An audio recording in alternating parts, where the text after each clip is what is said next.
बिस्मिल्लाहिर्रहमानिर्रहीम। अस्सलाम वालेकुम रहमतुल्लाहि व बरकातुहू। लेक्चर नंबर 8 के अंदर आज हम देखेंगे कि हमारे पास ट्रांसमिशन इम्पेयरमेंट्स क्या होती है, एटेनुएशन, डिस्टॉर्शन, नॉइस क्या है और नॉइस की टाइप्स क्या हैं, चैनल कैपेसिटी क्या होती है, data rate limits and performance किस तरह से हम इम्प्रूव कर सकते हैं। सो ट्रांसमिशन इम्पेयरमेंट्स क्या हैं जी? हमारे पास सिग्नल रिसीव्ड में differ from signal transmitted. Okay जी, सिग्नल एक तो ट्रांसमिशन है और एक है receiving.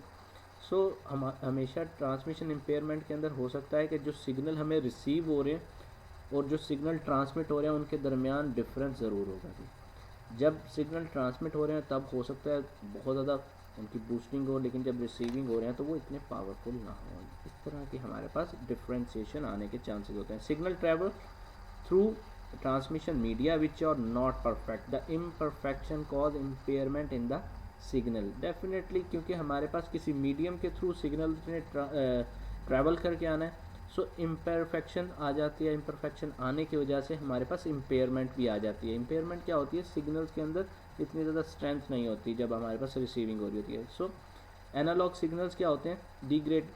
Degradation of signal quality, कि सिग्नल की क्वालिटी के अंदर हमारे पास जो है वो इफेक्ट आ रहा होता है। और डिजिटल सिग्नल्स के अंदर बिट एरर्स, 0 1 के अंदर बिट्स के अंदर एरर आना शुरू हो जाएगा। So most significant impairments are attenuation, delay, distortion and noise, कि हम इन तीन चीज़ों को जो है ओवरकम करके अपने इम्पेयरमेंट्स को जो है वो बेहतर बना सकते हैं। Attenuation means loss of energy, कि हमारे पास जो पावर के साथ सिग्नल सेंड होना शुरू हुआ था उस जब रिसीविंग एंड पर जा रहा वहाँ पर हमारे पास उतनी पावरफुल ना रहा, मीन्स एनर्जी के अंदर लॉस होना शुरू होगा। when a signal simple or composite travels through a medium, it loses some of its energy so that it can overcome the resistance of the medium. So attenuation is an increasing function of frequency. सो decibel इसके लिए हम use करते हैं, is a measure of relative strength of two signal level. Decibel के अंदर हमारे पास होता क्या है कि 10 log P2 over P1।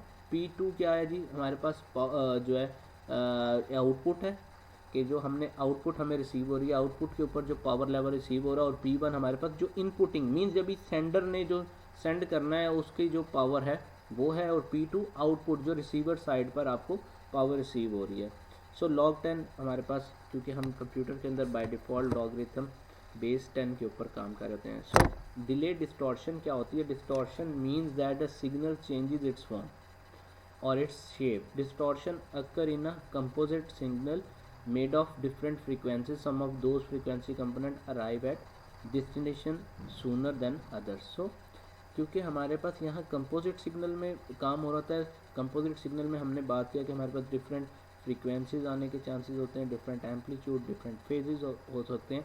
So that's why हम उसको कंपोजिट सिग्नल बोल रहे होते हैं। और कंपोजिट सिग्नल के अंदर कुछ हमारे पास चीज़ें जो हैं वो कुछ कंपोनेंट्स हैं जो हमारे पास पहले रिसीव हो चुके होते हैं। ओनली इन गाइडेड मीडिया, शर्त यह है कि वो गाइडेड मीडिया हो। एक equalizing technique can be use to overcome it, ताकि हम इक्वलाइजिंग जब कर देते हैं हर एक चीज़ के अंदर तब यहाँ पर फ़ायदा ये मिलता है कि हम इसको डिले को जो है वो ओवरकम कर सकते हैं। नॉइज़ आ जाती है एक हमारे पास। नॉइज़ क्या है जी?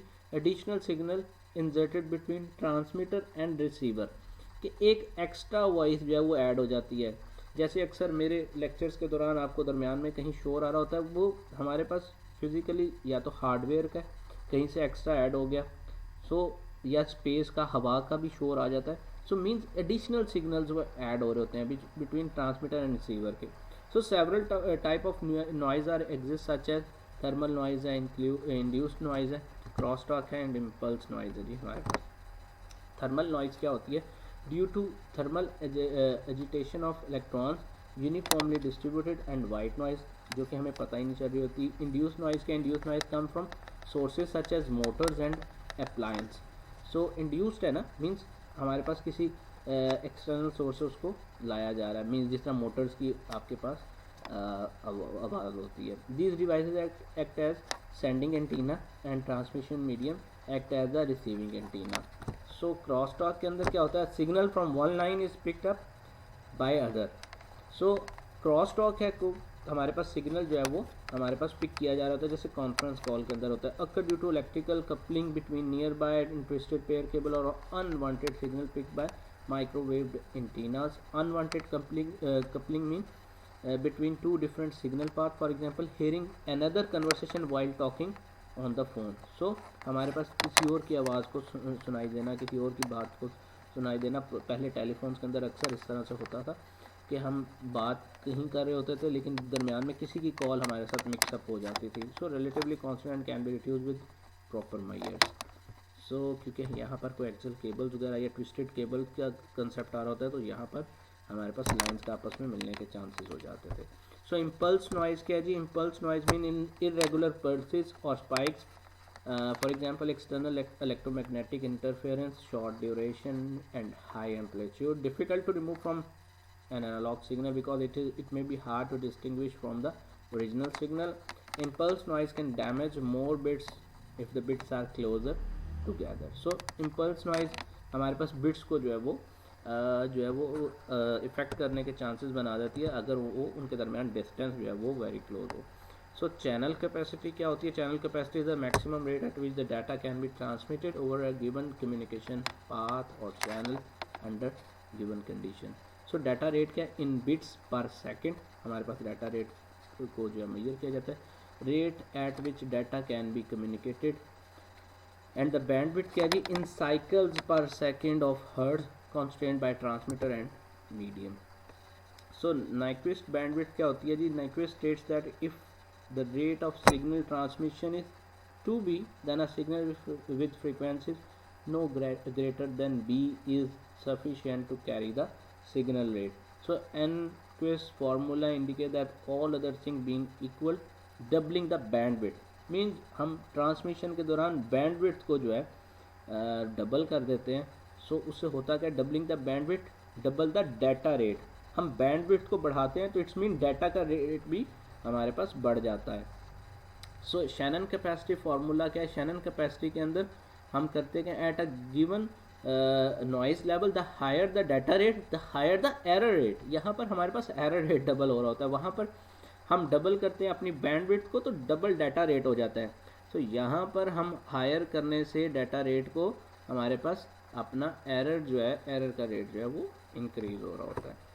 सो हमारे पास परफॉर्मेंस की लास्ट पे बात आती है. जो परफॉर्मेंस क्या होती है? One important issue in networking is the performance of the network. How good is it?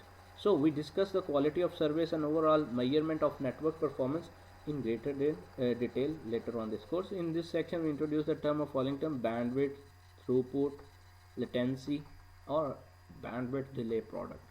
So we are already discussing bandwidth. So in networking we use the term bandwidth in two contexts. The first, bandwidth is in hertz, refer to range of frequency in composite signal or range of frequency that a channel can pass. And the second is the bandwidth in bits per second, refer to the speed of bit transmission in a channel और link. सो हमारे पास दो terms में हम जो है अपनी बैंडविड्थ को डिस्कस करते हैं, या तो हर्ट्ज की फॉर्म में और या बिट पर सेकंड की फॉर्म में. सो जब बिट पर सेकंड की फॉर्म में होगा तो हम इस सेंस में कंसीडर कर रहे हैं कि हमारे पास स्पीड की बात हो रही है, कि ट्रांसमिशन स्पीड की बातें हो रही हैं. सो जब हम हर्ट्ज की फॉर्म में करें तो वहाँ पर हम कंपोजिट सिग्नल को देख रहे होंगे कि हमारी फ्रीक्वेंसी क्या है, फ्रीक्वेंसी की रेंज क्या है. सो हमारे पास बैंडविड्थ को दो जो है सेंस के अंदर हम उसको कवर अप करते हैं. थ्रूपुट क्या होती है जी?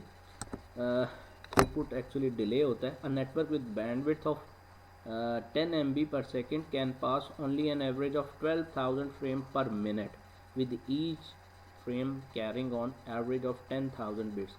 So what is the throughput of this network? Solution क्या? We can calculate throughput as throughput is हमारे पास फॉर्मूला इसका है कि हमारे पास एवरेज क्या थी? 12,000 फ्रेम्स थे, मल्टीप्लाई बाय हमारे पास कितनी एवरेज बिट्स लेकर जा रहा है? 10,000 हैं, और हमारे पास एक मिनट के अंदर कितने सेकंड होते हैं? 60 सेकंड होते हैं. सो हमने इस तरह से इसको कवर अप कर लिया कि हमारे पास कितनी थ्रूपुट होगा जी पूरे नेटवर्क के अंदर. सो क्योंकि हमें पर मिनट के हिसाब से निकालना था, 12,000 फ्रेम्स पर मिनट यहाँ पर मेंशन किया गया है. सो पर मिनट जितने भी मिनट्स होंगे उसके साथ आप डिवाइड कर देंगे, उसके अंदर सेकंड निकाल के, एंड देन आप जो है इस चीज़ को कैलकुलेट कर सकते हैं. तो what is the propagation time if the distance between the 2 points is 12,000 kilometre? Assume that the propagation speed is to be 2.4 multiply 100 108 metre पर सेकेंड इन। सो हमारे पास प्रोपगेशन टाइम को कैलकुलेट करने के लिए सोल्यूशन क्या है जी। हमारे पास 12,000 किलोमीटर था 2 पॉइंट्स के दरमियान जो पूरा डिस्टेंस था। तो 12,000 मल्टीप्लाई बाय हमारे पास टोटल था किलोमीटर्स के अंदर हम कवर कर रहे हैं। सो किलोमीटर्स को क्योंकि हमें मीटर पर सेकंड बनाना है तो मीटर्स के अंदर कन्वर्ट करने के लिए किलोमीटर्स को हमें दोबारा जो है वो अपने मीटर्स के अंदर लाना पड़ेगा। So 12,000 multiply by changing into metres that multiply by 1000 divided by हमारे पास एज्यूम दैट प्रोपगेशन स्पीड कितनी है, क्योंकि इस प्रोपगेशन स्पीड हमारे पास मीटर पर सेकंड में थी।